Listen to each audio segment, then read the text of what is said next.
오늘은 베드로전서 1장 22절부터 25절까지 함께 읽고 같이 나눠보도록 하겠습니다. 함께 읽습니다. 너희가 진리에 순종함으로 너희 영혼을 깨끗하게 하여 거짓이 없이 형제를 사랑하기에 이르렀으니 마음으로 뜨겁게 서로 사랑하라. 너희가 거듭난 것은 썩어질 씨로 된 것이 아니요 썩지 아니할 씨로 된 것이니 살아있고 항상 있는 하나님의 말씀으로 되었느니라. 그러므로 모든 육체는 풀과 같고 그 모든 영광은 풀의 꽃과 같으니 풀은 마르고 꽃은 떨어지되 오직 주의 말씀은 세세토록 있도다 하였으니 너희에게 전한 복음이 곧 이 말씀이니라. 그리스도인들의 삶에서 좀 어려운 일들은 하나님의 백성들이 항상 서로 함께 한마음 한뜻으로 서로 사랑하면서 그렇지는 않다라고 하는 겁니다. 하나님께서 보셨을 적에 그리스도인들은 오직 한 몸입니다. 한 몸이라는 이 말 안에 그 모든 것들이 들어있습니다. 여러분 몸을 생각해 보세요. 여러분 스스로가 얼마나 여러분의 몸을 위합니까? 어디 작은 발가락 하나라도 아프면은 온 몸이 어때요? 열이 나고 온 몸이 불편해지고 그렇죠? 발하고 머리카락하고 뭐 상관 있어요? 발하고 눈하고 뭐 상관 있어요? 이렇게 생각할 수 없는 거죠. 그리스도인들도 마찬가지다라고 하는 겁니다. 하나님의 관점에서 보면은 그리스도인들은 그리스도 몸 안에 속한 오직 한 몸밖에는 없다라고 하는 겁니다. 에베소서 4장 4절부터 6절까지 한번 살펴보겠습니다. 함께 읽어보겠습니다.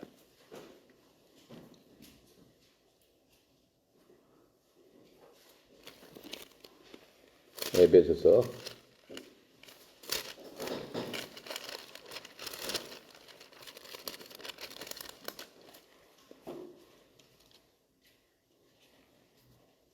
4장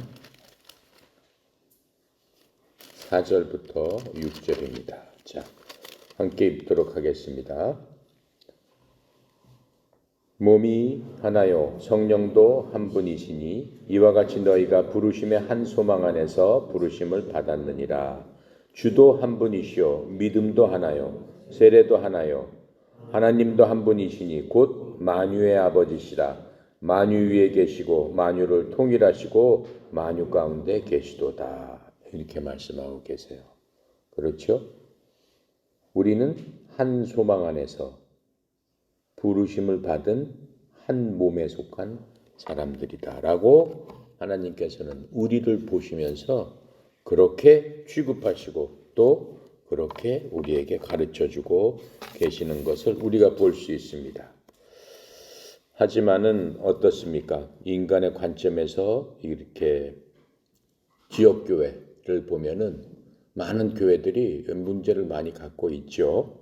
서로 나눠지고 분쟁하고 그렇죠. 사회적인 문제도 되고 하는 그런 것들을 많이 볼 수가 있습니다. 그러나 영적으로 지금 우리 에베소서에서 읽은 것처럼 반드시 하나가 되기 위한 그러한 노력이 꼭 필요하다라고 지금 주님께서는 말씀하고 계세요. 그래서 베드로는 오늘 읽은 그 말씀대로 영적인 단합을 강조하기 위해서 교회에서 어떻게 해야 된다. 우리들이 교회죠. 교회들은 어떻게 해야 된다라고 하는 것들을 몇 가지로 나눠서 우리에게 얘기하고 있습니다. 우리는 한 가족의 자녀들이다라고 하는 게 대명제예요. 지금 오늘 읽은 그 본문에는 우리는 한 가족이다라고 하는 거예요. 그러면서 우리는 같은 탄생을 경험한 자들이 아니냐. 가족이 되기 위해서는 뭘 우리가 인간적으로 얘기했을 적에도 한 가족이다라고 하는 거는 대명제는 뭐예요? 한 부모 밑에서 태어난 사람들을 가족이라고 합니다. 그런데 베드로는 너희들도 그리스도인들, 믿는 사람들, 예수님을 믿는 너희들도 한 가족이 아니냐? 한 하나님에 의해서 태어난 자들이 아니냐. 이렇게 말씀하고 있는 겁니다. 그래서 우리는 같은 사랑을 갖고 태어난 사람들이다라고 얘기해요. 22절 다시 한번 볼게요. 너희가 진리에 순종함으로 너희 영혼을 깨끗이 하여 거짓 없이 형제를 사랑하기에 이르렀으니 마음으로 두렵게 서로 사랑해라. 서로 사랑해라. 형제들끼리 서로 사랑해라. 베드로는 사랑에 대해서 두 가지 단어를 사용하고 있습니다. 하나는 형제들 간의 사랑, 여러분들 가족들 간의 사랑, 그러한 사랑이 있고, 또 하나는 아가페의 사랑, 희생적인 사랑, 그러한 사랑이 있죠. 예수님께서 베드로한테 물어봤죠. 내가 나를 사랑하느냐 이렇게 물어봤을 적에 베드로가 뭐라고 생각했어요? 내가 주님을 사랑합니다라고 했을 적에 그 아가페 사랑으로 베드로는 대답하지 못했어요. 주님께서는 베드로한테 물어봤을 적에 아가페 사랑으로 물어보셨어요. 즉 하나님의 사랑으로 그렇게 내가 나를 사랑할 수 있겠느냐 이렇게 얘기했을 적에 맨 처음에 베드로는 어떻게 해요? 인간적인 사랑으로 얘기를 했어요. 그런데 지금 이 베드로전서 그렇게 얘기했던 베드로가 베드로전서에서 우리들한테 뭐라고 얘기하는 거예요? 너희들 아가페적인 사랑으로 하나님께서 너희들을 사랑하는 그 사랑의 마음으로 너희들도 서로 사랑해야 된다. 또한 형제들 간에 사랑하는 그 마음을 갖고 너희들이 서로 사랑해야 된다라고 지금 얘기를 하고 있는 겁니다. 그래서 예수를 믿는 우리들은 믿는 형제들끼리 그러한 사랑의 마음이 꼭 필요한 겁니다. 그래서 아가페의 사랑을 나눌 수 있는 그 이유는 우리가 하나님에 속해 있다라고 하는 겁니다. 하나님 안에서 한 몸이기 때문에 너나 나나 할 것 없이 개인적으로는 다 하나님 안에 속해 있는 자들이기 때문에 서로 다른 사람들끼리 모여서 형제를 구성하고 있지만은 하나님의 몸에 속해 있기 때문에 그 차이점들을 얼마든지 극복할 수 있다라고 하는 겁니다. 다른 형제들을 봤고 다른 자매들을 봤을 적에 그 사람의 단점, 내가 마음에 안 드는 점 얼마나 많이 있겠어요. 같이 자라나지도 않고 같이 육신적으로는 태어나지도 않았는데 하지만 그리스도 안에서 거듭난 사람, 우리는 새로 태어난 사람인데 더군다나 그리스도 안에 항상 있기 때문에 우리는 서로 그리스도 안에서 그 모든 것들을 극복하고 하나님께서 주시는 그 사랑으로 말미암아 넉넉히 그렇게 할 수 있다라고 지금 베드로가 얘기하면서 그 사랑으로 서로 사랑해라 라고 말씀하고 있습니다. 사람은 태어날 때부터 이기적으로 태어납니다. 먼저 무슨 일이든지 자기 입장부터 생각하고 자기 입장에 맞춰주는 사람은 인기가 있고 그 사람 좋아합니다.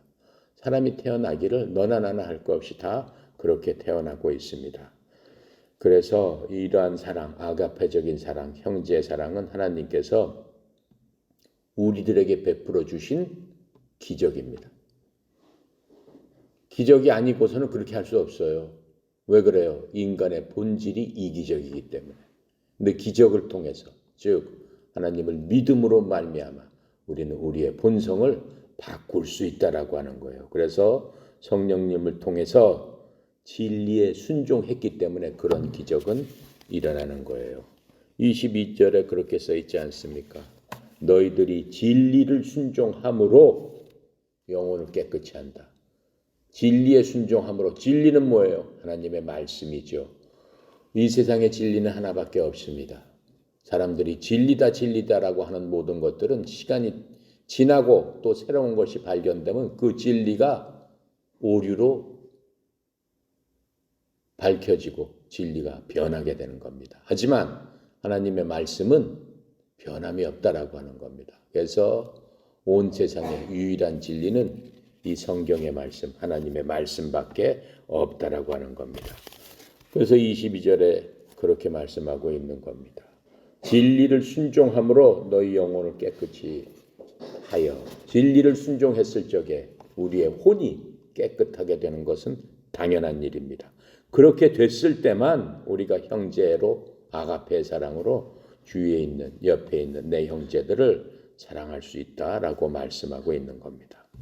거기서 로마서 5장 5절에 보면은 소망이 우리를 부끄럽게 하지 아니함은 하나님께서 우리에게 주신 성령님에 의해서 하나님의 사랑이 우리 마음에 넓게 부어졌기 때문이다라고 해석을 하고 있습니다. 형제들을 사랑한다는 것은 우리가 진실로 하나님으로부터 태어난 자들이다라고 하는 증거입니다. 즉 우리는 기적을 갖고 태어난 사람이기 때문에 그렇게 할 수 있다라고 하는 겁니다. 내 힘으로는 할 수 없어요. 내 힘으로는 어떻게 원수를 사랑할 수 있어요? 할 수 없어요. 그 분명히 원수였는데, 부모를 죽인 원수였는데 할 수 없어요. 하지만 그 원수가 예수 믿고 구원받고 했을 적에는 내 부모를 죽인 원수더라도 사랑할 수 있다라고 하는 거예요. 교회 역사에 보면 손양원 목사님이 있습니다. 손양원 목사님이 6.25 때 자기 아들을 2명을 죽인 학도병이 있었어요. 이북에서 내려온 어린 소년 그 괴뢰군이 전쟁통에 손양원 목사님 아들을 둘을 죽였습니다. 그럼에도 불구하고 손양원 목사님께서는 그 어린 그 소년을 주님의 말씀으로 구원받게 한 다음에 자기 아들로 입양을 해서 끝까지 사랑하면서 키운 바로 그 사랑, 아가페의 사랑이죠. 지금 베드로가 얘기하는 그 사랑을 실천한 그러한 사랑의 실천이라고 할 수 있습니다. 자, 이제 우리는 순종하는 하나님의 자녀로서 더 이상 우리가 갖고 있었던 이기적인 욕망으로 살기를 원하는 자들이 아니다라고 하는 겁니다. 더 이상은 내가 이기적으로 모든 것을 바라보고 하는 것에서 벗어나서 주님의 마음으로 그 사람을 대할 적에 우리는 그 사랑을 그리스도 안에서 한 몸이 된 지체들에게 베풀 수 있다라고 하는 겁니다. 그래서 이러한 그리스도인들의 사랑은 감정적으로 느끼는 것이 아닙니다. 사랑하면 보통 감정적으로 느껴서 사랑하게 시작이 되는 거죠. 그런데 하나님의 사랑은 그 감정적인 사랑이 아니고 의지적인 사랑입니다. 원수를 사랑해라 라고 했는데 어떻게 내 감정적으로 그걸 사랑할 수 있겠어요? 안 되는 거죠. 내가 의지적으로, 왜 하나님의 말씀에 순종하려고 하는 의지가 내 감정보다 훨씬 크기 때문에 내 감정, 내 생각이 어떻든 간에 하나님께서 어떻게 해야 된다라고 말씀하시면은 내 감정과 그 모든 것들을 하나님의 말씀에 복종시키고 내 의지를 하나님의 말씀에 작동을 시켜서 그대로 행할 수 있는 그러한 능력을 성령님께서 우리에게 주시기 때문에 우리는 의지적으로 사랑할 수 있다라고 하는 겁니다. 그래서 우리가 다른 사람을 대할 때 하나님께서 우리들에게 대했던 그러한 것들을 깊이 생각하면 됩니다. 내가 도저히 저렇게 할 수 없다. 난 도저히 사랑할 수 없다라고 했을 적에 주님께서 나를 어떻게 대하셨던 거. 내가 주님을 미워하고 내가 주님을 알지도 못하고 했을 적에 주님은 나를 어떻게 생각했던 거. 내가 마귀의 자식으로서 악한 일을 즐거워하면서 했을 적에도 주님께서 자신의 아들을 나를 위해서 죽게 하시고 나를 자신의 아들로 입양시킨 그 일들, 그 고귀한 사랑을 내가 생각할 때마다 내가 하는 일이 그것보다 훨씬 못 미치는 일이죠. 10,000분의 1도 못 미치는 일이죠. 그럼에도 불구하고 내가 할 수 없으면 그건 안 되는 거죠. 하나님의 자녀라고 볼 수가 없는 겁니다. 자, 그래서 하나님께서 우리를 용서하셨기 때문에 우리도 용서를 해야 된다는 겁니다. 하나님께서 우리에게 친절하게 공휴를 베푸셨기 때문에 우리도 다른 사람들에게 그렇게 할 수 있다라고 하는 겁니다. 그래서 이러한 일은 감정의 문제가 아니고 의지며 우리가 이러한 일을 계속 실천하고 노력함으로써 예수 그리스도의 사랑을 우리가 완성할 수 있다라고 하는 겁니다. 우리는 우리를 돕는 그러한 사랑을 할 수 있도록 도와주는 두 조력자가 있어요. 즉 하나님의 말씀과 하나님의 영, 성령이십니다. 진리를 사랑한다면서 형제를 싫어하는 사람들은 그거는 하나님을 사랑하지 않는 사람들이다라고 하는 겁니다. 왜 그러냐면은 하나님을 사랑하고 하나님의 자녀가 된 사람은 그렇게 하는 것은 불가능하기 때문에 그렇습니다.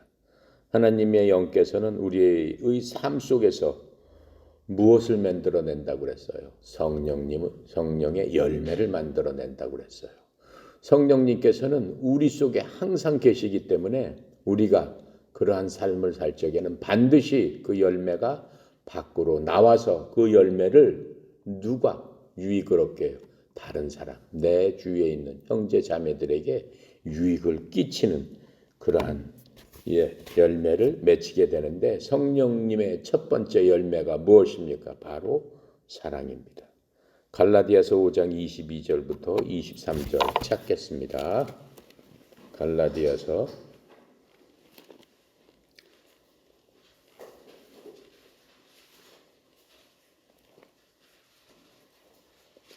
5장 22절 23절. 자, 됐으면은 함께 읽어보도록 하겠습니다. 오직 성령의 열매는 사랑과 희락과 화평과 오래 참음과 자비와 양성과 충성과 온유와 절제니 이 같은 것을 금할 법이 없느니라. 이렇게 지금 말씀하고 계세요. 왜 성령의 열매 중에서 첫 번째를 사랑이라고 하셨잖아요. 그런데 그 열매는 성령이 여기서 성경을 자세히 보면은 이 성경은 굉장히 과학적이에요. 그냥 막 써놓지 않았습니다. 성령의 열매들이라고 쓰지 않았어요. 그냥 성령의 열매 이렇게 썼어요. 그러니까는 성령의 열매라는 그 과실 안에는 이 맛이 다 들어있다라고 하는 거예요. 어떤 사람은 성령의 열매가 있는데 사랑은 없고 사랑은 있는데 자비는 없더라. 오래 참음은 있는데 다른 희락은 없더라. 화평은 없더라.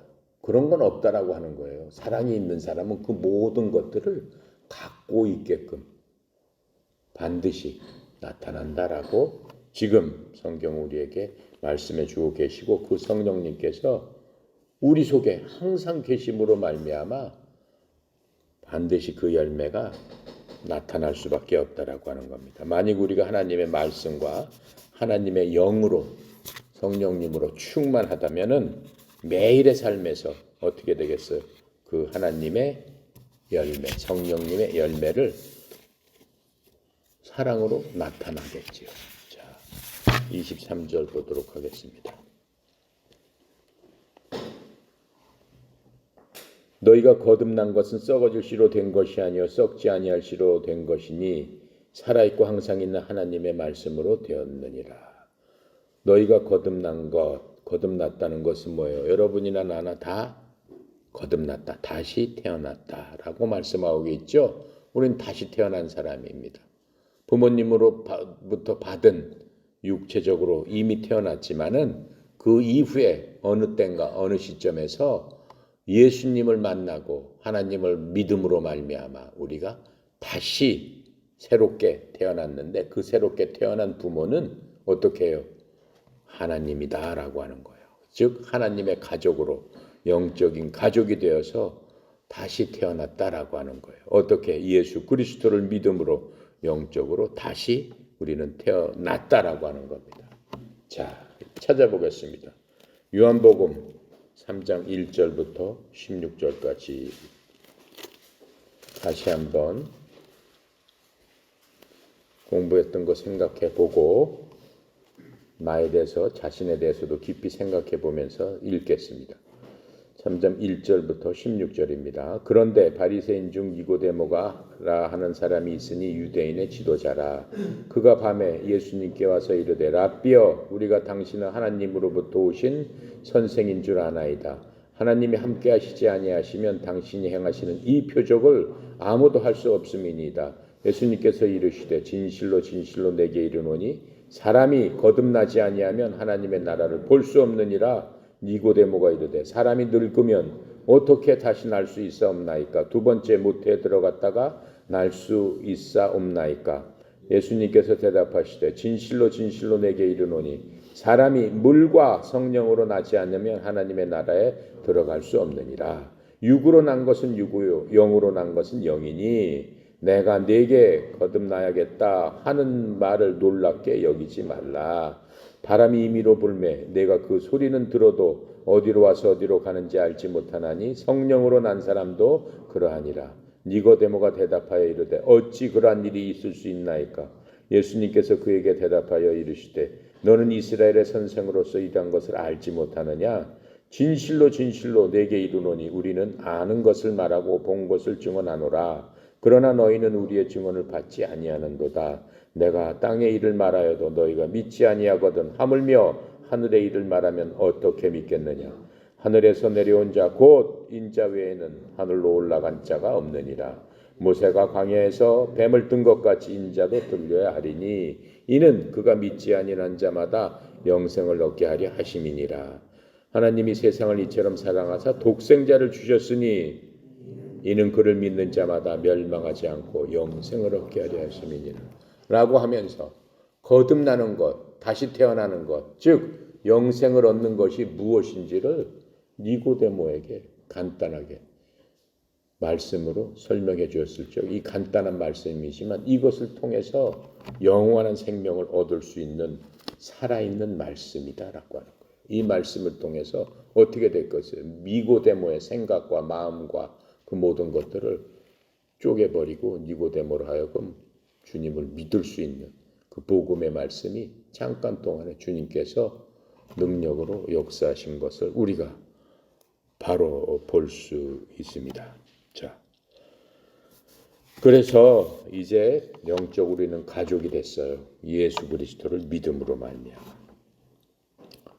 육신적으로 우리가 태어나기 위해서는 한 가정의 자식으로 태어납니다. 한 가정은 누가 이루는 거예요? 남자와 여자가 결합함으로 말미암아 결혼해서 그 가정을 이루게 되는 겁니다. 우리는 그 두 명을 부모님이라고 얘기해요. 그 두 명의 부모님이 있는 것처럼 영적인 출생도 반드시 그렇습니다. 첫 번째는 하나님의 영과 하나님의 말씀입니다. 우리가 그 방금 읽었던 것처럼 요한복음 3장 5절부터 6절까지 우리가 방금 읽었어요. 예수님께서 대답하시되 진실로 진실로 내가 내게 이르노니 사람이 물에서 나고 성령으로 나지 아니하면 물에서 나고 성령으로 나야 된다라고 얘기했어요. 부모님으로부터 난 것처럼 물에서 났다는 얘기는 뭐예요? 이미 사람으로 태어난 자들이 성령으로 다시 나야 된다라고 하는 거예요. 그러니까는 그 성령님, 그분이 부모의 한 사람처럼 하나의 태어나는 매개체가 되는 것이고 또 베드로전서 1장 23절 지금 우리가 읽고 있는 바로 여기 뭐라고 얘기했어요?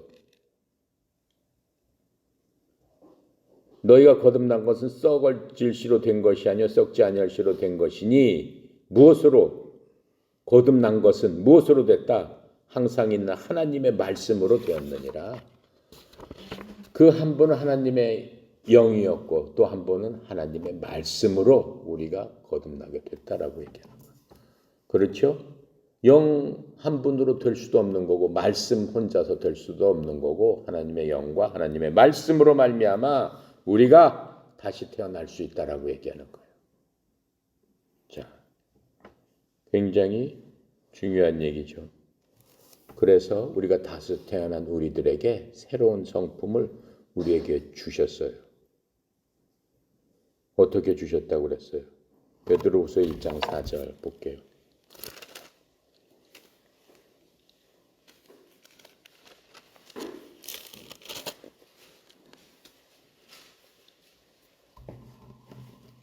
읽어볼게요.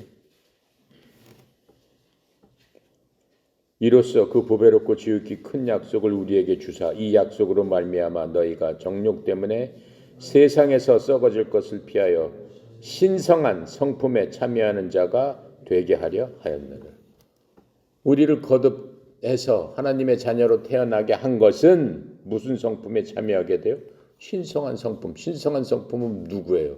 하나님의 성품. 그렇죠? 하나님의 성품에 어떻게 해요? 그 성품을 받는 자. 참여한다는 게 거기에 속한 자가 되게 하기 위해서 주님께서 우리를 거듭나게 하셨다라고 하는 거예요. 그렇게 하시면서 그렇게 우리에게 거듭난 자에게 우리가 공부했던 베드로전서 1장 3절에 뭐라고 얘기했어요? 우리 주 예수 그리스도 하나님 아버지를 찬송하리라. 그의 많으신 궁율대로 예수 그리스도를 죽은 자 가운데서 부활하게 하심으로 말미암아 우리를 거듭나게 하시고 우리에게 뭐가 있게 했다? 산 소망이 있게 하시며. 그렇죠?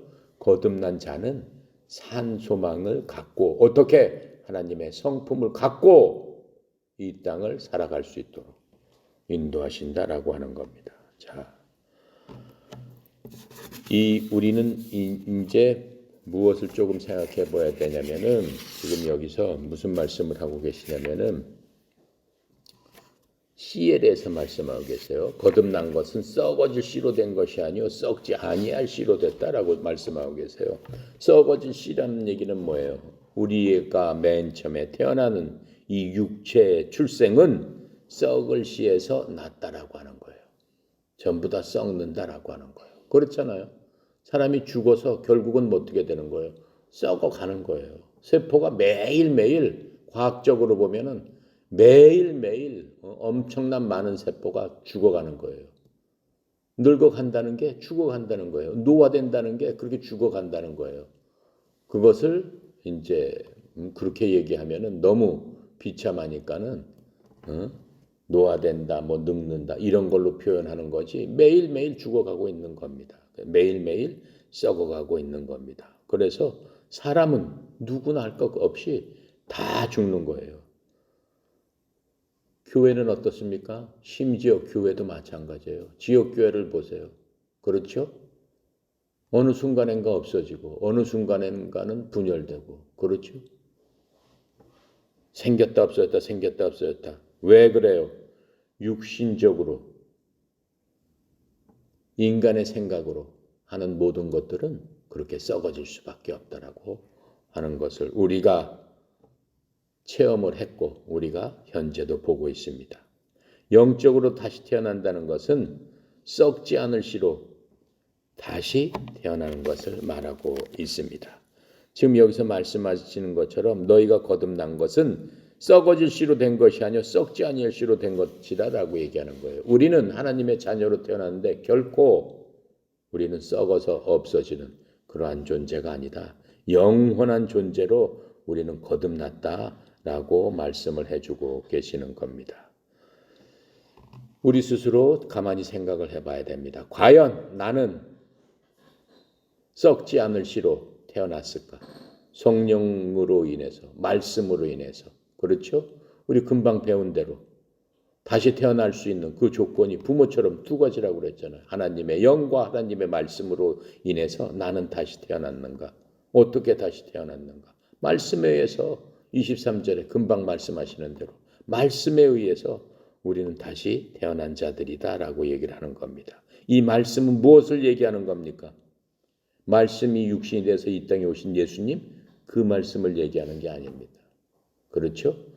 그 예수님께서 하신 말씀 또 구약에 하나님께서 하신 그 말씀 단어가 모여서 한 문장이 되고 그것을 통해서 우리가 들을 수 있는 그러한 말이 되는 바로 그 말씀을 통해서 우리는 다시 태어났는데 우리 손에 있는 여러분 손에 있는 성경이 바로 그것이다라고 말씀하고 있는 겁니다. 즉 복음을 담은 바로 그 성경이 그 말씀이다라고 얘기하고 있어요. 25절에 오직 주의 말씀은 세세토록 있도다 하였으니 너희에게 전한 복음이 이 말씀이다.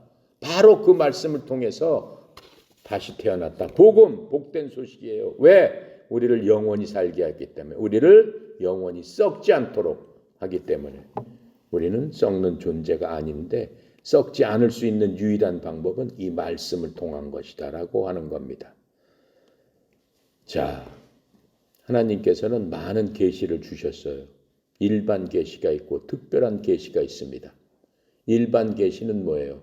아침에 해가 뜨고 저녁에 지고 달이 뜨고 그렇죠? 우리가 눈으로 보는 것. 그 모든 것들이 하나님의 계시지만은 그거는 일반 계시라고 하는 거예요. 특별한 계시는 뭡니까? 하나님께서 요한복음에서 우리가 공부했듯이 죽은 자를 살리시고 오병이어의 기적을 일으키시고 무리를 걸으시고 하는 그런 게 특별한 계시예요. 예수님을 보내주신 것도 특별한 계시죠.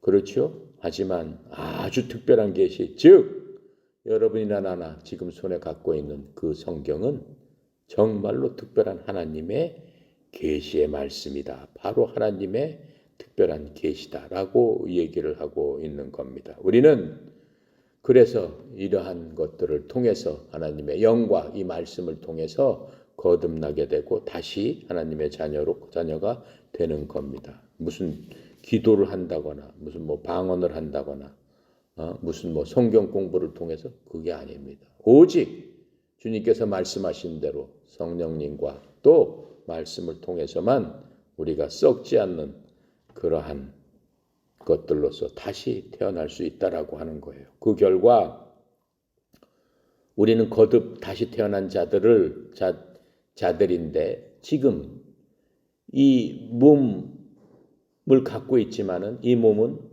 누구한테 받았어요? 육신의 부모로부터 받았기 때문에 몸 자체는 썩을 씨로부터 받은 거기 때문에 결국은 썩어서 없어지게 되는 겁니다.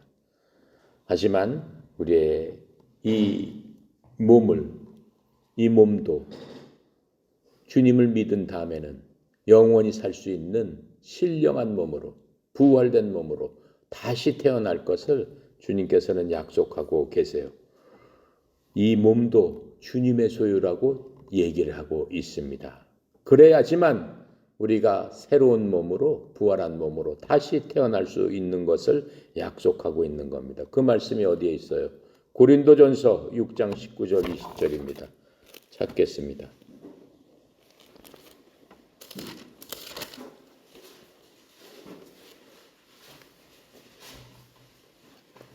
(269페이지) 읽어보겠습니다. 19장 20절 너희 몸은 너희가 하나님께로부터 받은 바 너희 가운데 계신 성령의 전인 줄 알지 못하느냐. 너희는 너희의 자신의 것이 아니라 값으로 산 것이 되었으니 그런즉 너희 몸으로 하나님께 영광을 돌리라. 이렇게 말씀하고 계세요. 그렇죠? 우리의 몸을 이제는 더 이상 부모님으로 받던 그 몸이 아니고 주님께서 값으로 우리를 샀다라고 말씀하세요. 주님의 몸은 어떻게 됐어요? 십자가에서 갈갈이 찢겨져서 없어졌죠. 응? 주님의 몸은. 그렇죠? 그 몸은 우리 인간처럼 썩어서 없어지고 제가 되고 그게 아니고 갈갈이 찢겨지고 돌아가셨죠. 하지만 주님은 부활하시면서 무슨 몸으로? 새로운 몸으로 나타나셨어요. 제자들한테. 제자들이 만져볼 수도 있었잖아요. 하지만 그 몸은 어떠한 몸이었어요? 우리와는 전혀 다른 몸이었어요. 주님께서 말씀하시는 건 뭐예요? 너희들 몸도 그렇게 된다라고 얘기하는 거예요. 누구만? 예수 그리스도를 믿는 사람만. 그렇죠? 지금 그 말씀을 우리에게 해주고 계시는 겁니다. 자, 그렇게 됨으로 말미암아 우리는 이제는 말씀에 의해서 다시 태어난 자들입니다. 또한 누가복음 8장 4절부터 15절에 보면은 씨 뿌리는 자의 비유가 있습니다. 지금 우리는 어떻게 해요? 썩지 않을 씨로 인해서 이렇게 태어났다라고 지금 말씀하고 계세요. 누가복음 8장 4절부터 15절 찾겠습니다.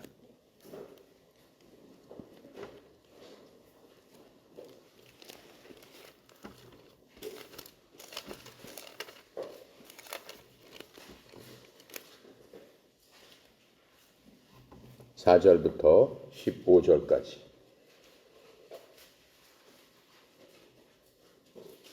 신약성경 102쪽이죠. 자, 같이 읽어보겠습니다. 각 동네 사람들이 예수께로 나와 큰 무리를 이루니 예수님께서 비유로 말씀하시되 씨를 뿌리는 자가 그 씨를 뿌리러 나가서 뿌릴 때 덜어는 길가에 떨어짐에 밟히며 공중의 새들이 먹어버렸고 덜어는 바위 위에 떨어짐에 싹이 났다가 습기가 없으므로 말랐고 덜어는 가시떨기 속에 떨어짐에 가시가 함께 자라서 기운을 막았고 덜어는 좋은 땅에 떨어짐에 나서 100배 결실을 하였느니라. 이 말씀을 하시고 외치시되 들을 귀 있는 자들은 들을지어다. 제자들이 이 비유의 뜻을 물으니 이르시되 하나님의 나라의 비밀을 아는 것이 너희에게는 허락되었으나 다른 사람에게는 비유로 하나니 이는 그들로 보아도 보지 못하고 들어도 깨닫지 못하게 하려는 것이라. 이 비유는 이러하니라. 씨는 하나님의 말씀이요 길가에 있다는 것은 말씀을 들은 자니 이에 마귀가 가서 그들이 믿어 구원을 얻지 못하게 하려고 말씀을 그 마음에서 빼앗는 것이요 바위 위에 있다는 것은 말씀을 들을 때 기쁨을 받으나 뿌리가 없어 잠깐 믿다가 시련을 당할 때는 배반하는 자요 가시떨기에 떨어졌다는 것은 말씀을 들은 자이나 지내는 중에 이생의 염려와 재물과 향락에 기운이 막혀 온전히 결실하지 못하는 자요 좋은 땅에 있다는 것은 착하고 좋은 마음으로 말씀을 듣고 지켜서 인내로 결실하는 자니라 라고 하시면서 지금 이 씨를 뭘로 비유하신 거예요? 말씀을 씨로 비유해서 사람마다 그렇게 말씀이 그 속에 들었을 적에 어떻게 된다는 거예요? 어떤 사람은 마귀가 먹어버려가지고 전혀 그 말씀을 듣지도 못하게 만들고 그렇죠? 어떤 사람은 이 세상 일들이 그 말씀을 이루는데 성취하지 못하게 하고 어떤 사람은 잠깐 말씀을 들을 때 기쁘게 받았지만 어때요? 곧 밑바닥이 없기 때문에 뿌리를 내리지 못하고 말라버리고 좋은 밭에 떨어졌다는 건 뭐예요? 그 말씀을 듣고 어떻게 100배 열매를 맺는 바로 그것이다 라고 지금 씨들 통해서 우리에게 알려주고 계시는 겁니다. 그래서 우리는 좋은 밭에 우리 마음판이 좋은 밭이 되어서 하나님의 말씀을 들을 때마다 100배의 열매를 맺겠다라고 하신 그 약속대로 좋은 밭이 되어서 하나님의 말씀을 받아들여야 된다라고 하는 겁니다. 그래서 지금 이 말씀이 너희가 거듭난 것은 썩어진 씨로 된 거냐 썩지 아니할 씨로 된 것이다라고 이렇게 말씀해 주시는 거예요. 그러니까 그 씨가 우리 속에 떨어지는 바로 그때 감사함으로 좋은 밭이 되어서 하나님 앞에 영광 돌리는 우리들이 다 돼야 되겠습니다. 성경이 없이는 예수님을 영접하고 구원받을 수는 없는 겁니다. 오직 하나님의 특별한 계시인 이 성경의 말씀을 통해서 우리가 하나님의 자녀가 될 수 있습니다. 로마서 10장 17절에서 그렇게 말씀하고 계시는 겁니다. 자, 그래서 이 성경은 이 말씀은 굉장히 중요한 거죠. 그래서 이 성경에서 말씀하시는 그 예수님, 우리가 공부한 성경에서 예수님은 어떠한 분이시다라고 하는 것만을 우리가 믿어야 되는 겁니다. 계시라는 것은 밝히 드러내 보여주시는 바로 그 말씀이에요. 우리가 알아야 될 바, 믿어야 될 바를 말씀을 통해서 주님께서 이렇게 단어를 통해서 우리에게 읽고 믿고 이해하고 그것이 내 마음밭에 떨어져서 씨가 되어서 자라날 수 있도록 이렇게 주셨다라고 하는 겁니다. 지금 보면은 많은 이단이 있어요. 세월호 때문에 구원파라는 그런 이단이 또 있게 됐고 또 이 코로나 때문에 뭐죠? 무슨 이단이죠? 신천지라는 이단이 있게 됐고 그 사람들은 뭐예요? 다 이 똑같은 성경을 갖고 있어요. 그 사람들은 성경 다른 성경책 아니에요. 똑같은 성경책이지만은 많은 사람을 모아다가 어디로 데리고 가는 거예요? 지옥으로 데리고 간다는 거예요. 왜 그 사람들은 그렇게 해요? 말씀을 따라 믿지 않기 때문에 그렇습니다. 말씀은 그렇다라고 하는데 본인들이 어떻게 되는 거예요? 달리 해석을 하는 거예요. 말씀 그대로 해석을 하지 않고 자기네 이익에 맞게끔 말씀을 변개를 해서 바꿔가지고 하기 때문에 그런 사람들은 어떻게 되는 거예요? 많은 사람들을 지옥으로 보내는 그러한 마귀의 역할을 하고 있는 거죠. 자, 그래서 우리는 성경에 나와 있는 그 하나님만을 믿어야 됩니다. 자, 그렇게 하고 24절 그러므로 모든 육체는 풀과 같고 모든 영광은 풀의 꽃과 같으니 풀은 마르고 꽃은 떨어지다. 오직 하나님의 말씀은 세세토록 있도다. 이거는 이사야서 40장 6절을 갖다가 인용한 말씀입니다. 지금 이 말 그대로 모든 육체는 어떻다는 거예요. 즉 첫 번째 태생한 우리의 육체는 어떻다는 거예요. 결말은 죽음과 부패뿐이지 않느냐. 우리가 가만히 봐도 그렇잖아요. 우리 부모님 다 돌아가셨는데 내가 이장하려고 해서 이장을 해보니까는 뼈 밖에는 이제 안 남았더라고요. 그냥 뼈 밖에는 안 남고 다 썩어서 부패해서 없어졌어요. 뭐 형체도 없어요. 그냥 뼈 밖에는 없는 겁니다. 지금 이 말씀이 그 말씀이에요. 모든 육체는 풀 같잖아요. 풀은 어때요?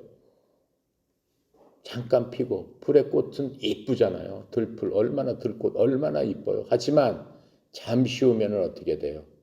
1년을 못 가잖아요. 한 시즌 만에 풀은 어떻게 해요? 사라지게 되는 거고 그 꽃도 곧바로 시들어드는데 바로 그게 인간의 육체와 인간의 영광은 그렇다라고 하는 겁니다.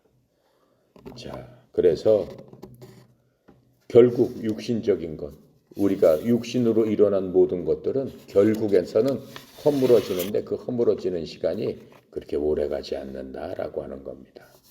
그래서 우리는 모든 것들을 영적으로 봤을 적에만 그 모든 것들이 영원히 지속할 수 있는 것이지 인간의 생각으로 하는 모든 것들은 부패되고 없어질 수밖에 없는 바로 그러한 운명으로 만들어졌고 그러한 운명에 따라서 가게 되는 겁니다. 그래서 오직 예수님을 믿고 말씀에 의지하고 성령에 따라서 사는 사람들만이 하나님께서 주시는 그 말씀의 씨를 통해서 우리가 열매를 맺고 그 열매는 영원할 수 있다라고 말씀하고 있는 겁니다. 그래서 25절에 이렇게 보면은 뭐라고 말씀하고 계세요? 오직 주의 말씀은 세세토록 있도다. 지금 이 성경을 얘기하는 거예요. 이 성경은 영원히 있다. 천국에서도 있다라고 말씀하고 계세요. 곧 너희에게 전한 복음이 곧 이 말씀이라. 주님께서 전해주신 복음은 뭐예요? 예수님께서 십자가에서 우리의 죄를 위해서 우리를 구속하시기 위해서 고난당하시고 죽으셨다가 묻히셨다가 그렇죠? 성경 기록대로 다시 살아나신 다시 일어나신 그 사실 그것을 우리는 복음이라고 하고 주님께서 우리에게 행하신 그것을 깊이 믿는 그것이 우리들이다라고 하는 거예요. 그러면 이 성경 기록은 누가 어떻게 만들었을까요? 디모데후서 3장 16절 찾아봅니다.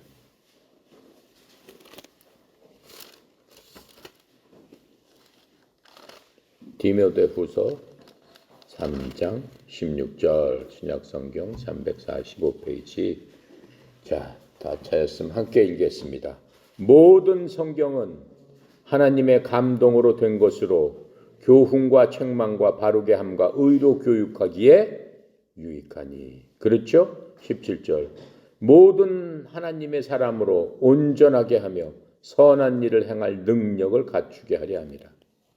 그게 성경의 목적이고 또 성경 기록은 어떻게 만들어졌다고 그랬어요? 하나님의 감동으로 된 것이지 지금 우리가 베드로전서를 공부하고 있지만 베드로가 자기 생각으로 자기 경험으로 자기 느낌으로 쓴 것이 아니다라고 하는 거예요. 뭐 이 책에 있는 66권의 모든 성경 기록은 하나님의 감동으로 써졌다라고 얘기를 하고 있어요. 하나님의 감동이 뭐예요?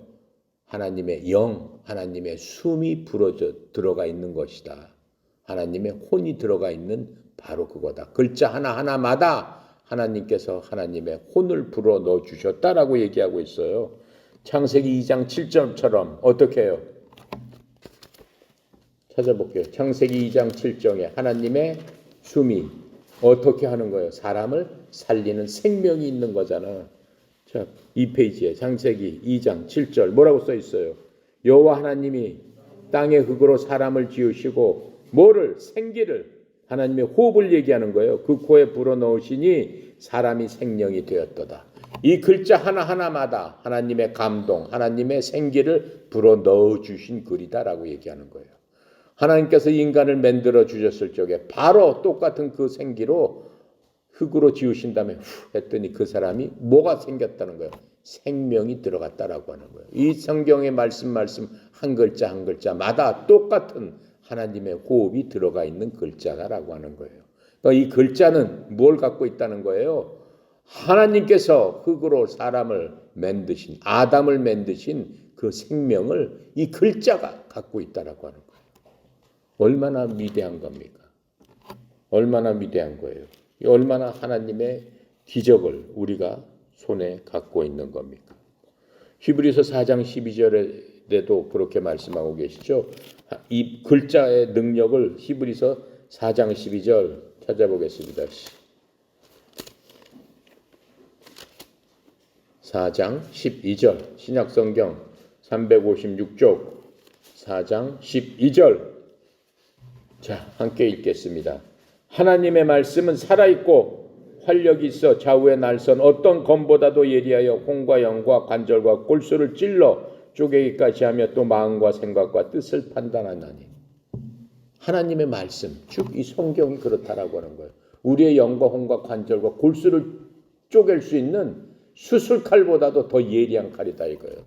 수술칼 얼마나 예리해요? 그냥 얼마나 예리해? 외과에 가보면은 사람을 갖다 수술할 적에 신경이 하나하나 안 다치게 하기 위해서 정말로 예리한 칼로서 사람을 째고, 그렇죠?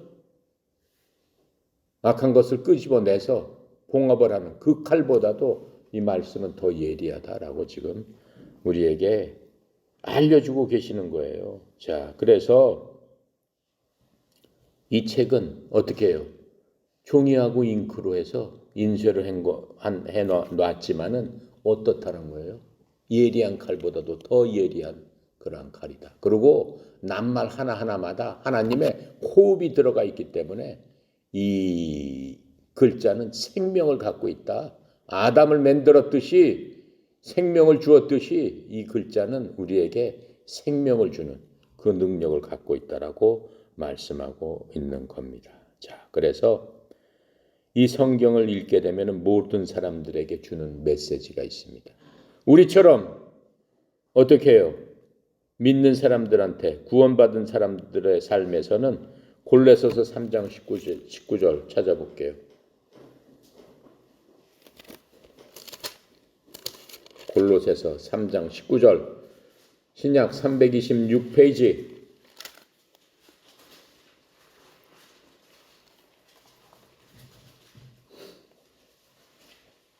잠깐만요.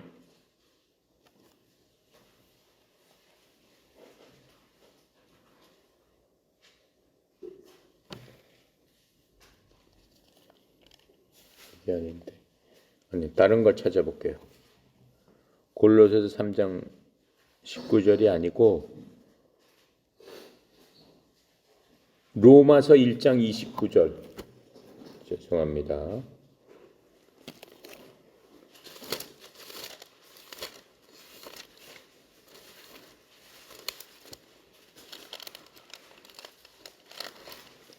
로마서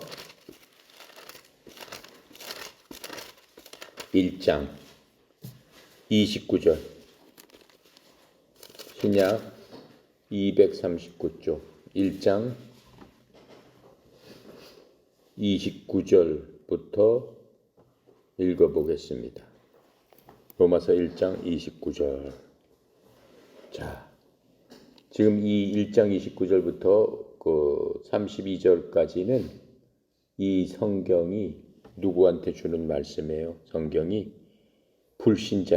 불신자들한테 주는 그 메시지예요. 자, 읽어볼게요. 모든 불의, 추악, 탐욕, 악의가 가득한 자요, 시기, 살인, 분쟁, 사기, 악독이 가득한 자요, 수군수군하는 자요, 비방하는 자요, 하나님께서 미워하시는 자요, 능욕하는 자요, 교만한 자요, 자랑하는 자요, 악을 도모하는 자요, 부모를 거역하는 자요, 우매한 자요, 배약하는 자요, 무정한 자요, 무자비한 자라. 그들이 이 같은 일을 행하는 자는 사형에 해당한다고 하나님께서 정하심을 알고도 자기들만 행할 뿐 아니라 또한 그러한 일을 행하는 자들도 옳다느니라 라고 하면서 어떻게 해요? 이 성경이 믿지 않는 그러한 사람들에게 이러한 확신을 주고 또 어떻게 해요? 그들에게 경고하는 그러한 말씀을 주고 있다라고 하는 것을 우리가 볼 수 있습니다. 자, 그래서 이 하나님의 이 말씀은 우리의 혼을 어떻게 한다고 그랬어요? 회심시킨다라고 했어요. 우리의 혼이 악으로부터 선한 것으로 바꿔갈 수 있도록 하나님께서 주시는 그 능력으로 이 성경을 통해서 우리가 수술을 받고 하나님의 사람으로서 지혜롭고 또 마음을 기쁘고 이 성경을 통해서 우리의 눈이 밝아짐으로 말미암아 하나님을 깨달아 할 수 있게 해준다라고 하는 겁니다. 그래서 하나님께서는 이 성경을 꿀보다도 더 달고 금보다도 더 귀한 하나님의 사랑의 편지다라고 성경은 말씀하고 있습니다. 그래서 우리가 오늘 말씀하신 대로 베드로를 통해서 말씀해 주신 대로 이 복음을 통해서 우리가 정말로 하나님의 자녀된 것을 기뻐하면서 항상 주님께 나갈 수 있는 저희들 다 되기를 간절히 소망합니다. 기도하고 마칩니다. 감사하시고 거룩하신 하나님 아버지, 하나님의 은혜의 영광을 찬양합니다. 아버지께서 생명의 말씀, 하나님의 감동으로 쓰여진 그 말씀을 우리에게 주시고 하나님께서 특별히 우리를 사랑하시사 이 시대에 태어나게 하여 주셔서 온전한 계시의 말씀을 붙들고 매일매일 주님을 사랑하면서 그 마음으로 걸을 수 있도록 인도하여 주시니 주님 감사합니다. 특별히 우리에게 예수님을 통해서 하나님의 자녀 삼으시고 하나님을 깊이 깨달아 알고 하나님을 깊이 사랑할 수 있도록 주님의 귀한 말씀을 주셨사오니 무엇보다도 주님의 말씀에 순종하게 하시고 우리가 생명 걸고 목숨 걸고 이 말씀에 순종하며 매일매일을 살아나갈 적에 이 세상에 살지만 하나님과 함께하는 거듭난 자로서의 삶을 사는데 이 땅에서도 어려움이 없도록 주님 축복하시고 인도하여 주시옵소서.